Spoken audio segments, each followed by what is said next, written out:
Welcome to this radio channel, and this is, of course, the Solar Activity Report and radio propagation at the same time in a simple to explain way.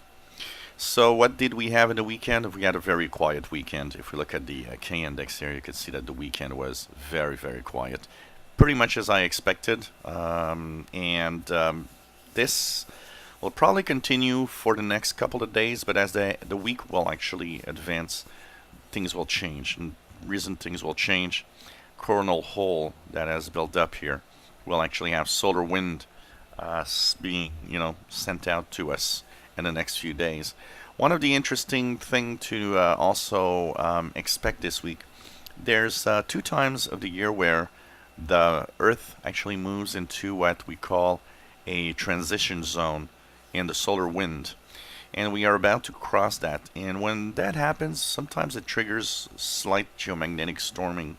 So it might be possible that it happens this week. What I'm expecting is that conditions will stay quiet for the next 48 hours probably, but as Wednesday, Thursday, that's going to be a little more complicated with that solar wind arriving. We will probably have a little bit of unsettled activity. That K index might actually move up a little bit. That means that propagation will probably degrade a little bit. So, but for now, you know what, we're enjoying some really amazing propagation. I was listening on Saturday night. I listened last night also to the radio. Lots of very interesting signals. Not strong enough to go above my noise level, but I could detect Voice of Korea in North Korea this morning on 11710 around 1300 UT. So this is kind of nice to see that it's propagating a little more.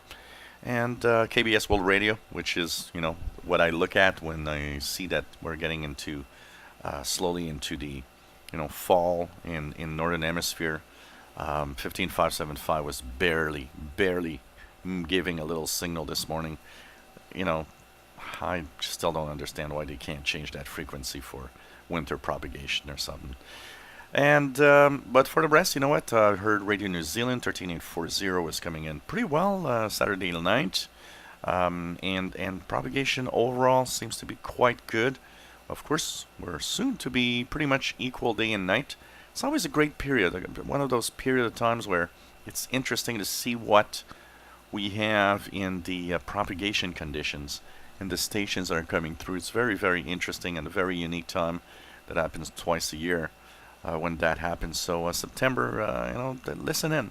You might be surprised at all the DX targets you might actually get. So quiet conditions for today. Tomorrow, Tuesday probably. Wednesday, Thursday, it's getting a little more rocky, but overall, we shouldn't be too bad in the propagation. If you enjoy my videos, please subscribe, give us thumbs up. Thank you for watching.